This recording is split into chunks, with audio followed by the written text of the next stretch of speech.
नमस्कार दोस्तों। नवरात्रि का दूसरा दिन माँ ब्रह्मचारिणी का दिन होता है। तो नवरात्रि के दूसरे दिन तप की देवी माँ ब्रह्मचारिणी की पूजा कैसे करनी चाहिए, उसकी क्या विधि है और उसकी क्या कथा है, आज हम सब इसी के ऊपर चर्चा करेंगे। आज से चैत्र नवरात्रि आरंभ हो गई है। नवरात्रि साल में 2 बार आने से हिंदू धर्म का बेहद खास त्योहार है।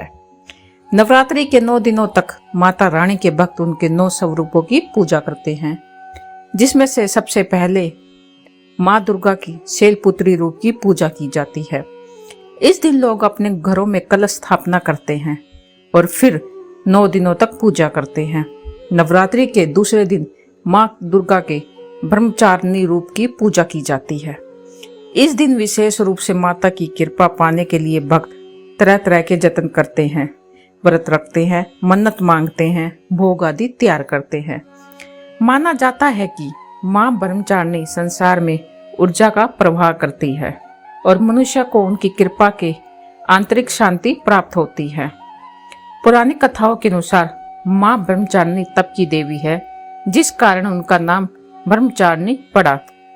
तो चलिए सुनते हैं इसकी क्या पूजा विधि है और इसकी क्या कथा है। तो माँ ब्रह्मचारिणी की पूजा विधि। लेकिन नवरात्रि के दूसरे दिन माँ ब्रह्मचारी के रूप को पूजा जाता है। ब्रह्मा का मतलब तपस्या, तो वही चारिणी का मतलब आचरण करने वाली। इस तरह ब्रह्मचारिणी का अर्थ तप का आचरण करने वाली है। माँ ब्रह्मचारिणी के दाएं हाथ में मंत्र जप करने वाली माला, बाएं हाथ में कमंडल है। इनको ज्ञान और तप की देवी माना जाता है। साथ ही साथ माँ ब्रह्मचारिणी की क्या पूजा विधि है, सुनते हैं। माँ ब्रह्मचारिणी की पूजा करने के लिए सबसे पहले ब्रह्म मुहूर्त पर उठकर स्नान कर ले।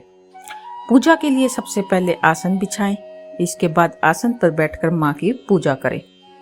इसके बाद माता को फूल, अक्षत, रोली, चंदन आदि चढ़ाएं।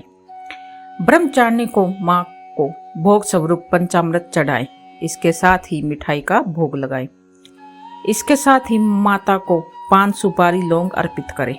इसके उपरांत देवी ब्रह्मचारिणी माँ के मंत्रों का जाप करें और फिर माँ की आरती जरूर करें। तो चलिए सुनते हैं माँ ब्रह्मचारिणी की कथा को भी।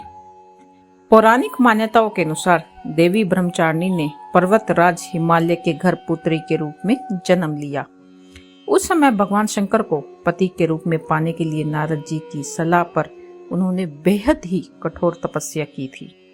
इस तपस्या के चलते ही उनका नाम ब्रह्मचारिणी पड़ा। 1000 सालों तक उन्होंने फल और फूल खाकर समय बिताया। साथ ही 100 वर्षों तक केवल जमीन पर रहकर तपस्या की।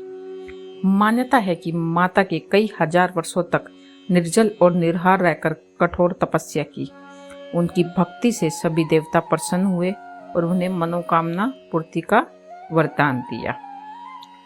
धन्यवाद दोस्तों।